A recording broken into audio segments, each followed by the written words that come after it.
We're at a very sacred, raw, and too real time in human history. The things that have been kept in boundaries have broken. The things we tried to have for ourselves as our identities, our national identities, the borders of our country, of our businesses, binding energy and information together, it's not working. All the systems are falling apart, and at the same time they must, because something is emerging.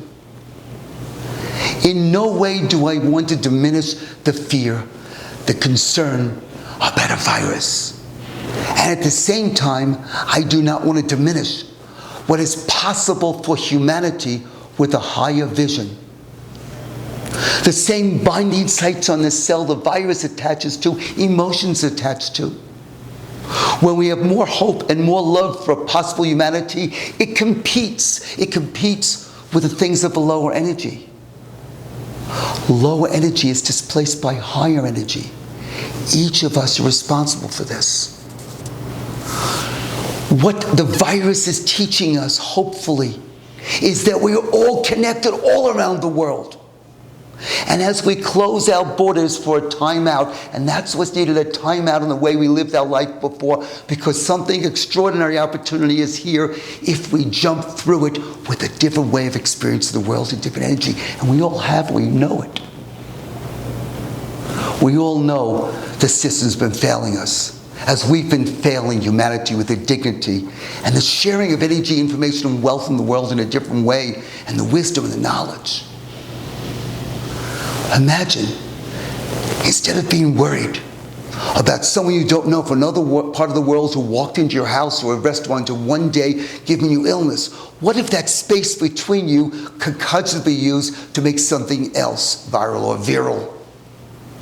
What if contagion was the hope of humanity, which has been generally lost as people are too busy just trying to make it through and buying for their own self? What happens now if through your focused attention energy of a bigger humanity, what's valued as the space between us, the love, the hope, the unbound energy that could be available, we're so sure that if we worked hard enough, we worked for several hours, we achieved our goals, then finally we could have the freedom and joy. Why not practice freedom and joy now? What's happening in the world is we are experiencing the collective being asleep that we've had, forgetting stewardship of one another in the world and human dignity. I'm inviting you to participate in allowing to go viral or viral, the contagion of the highest hope of humanity, of sharing and caring and loving. The higher energies of love, of gratitude, of success, of courage, of curiosity will overtake a cell and replace the ones that actually add to a lower human immunity.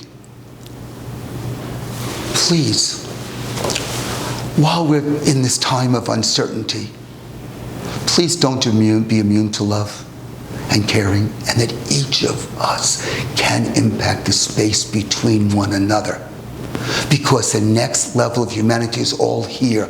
We have to individually, collectively shine enough light on it for it to emerge. The greatest opportunity for humanity is here.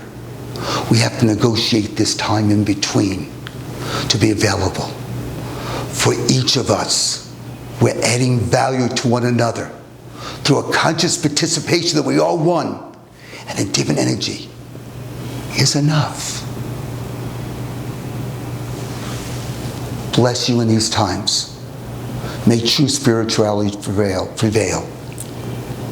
This true spirituality is realizing we are all one. The borders are breaking down, and something else is emerging.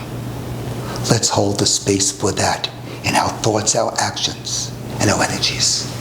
Thank you for sharing this time with me. I love you.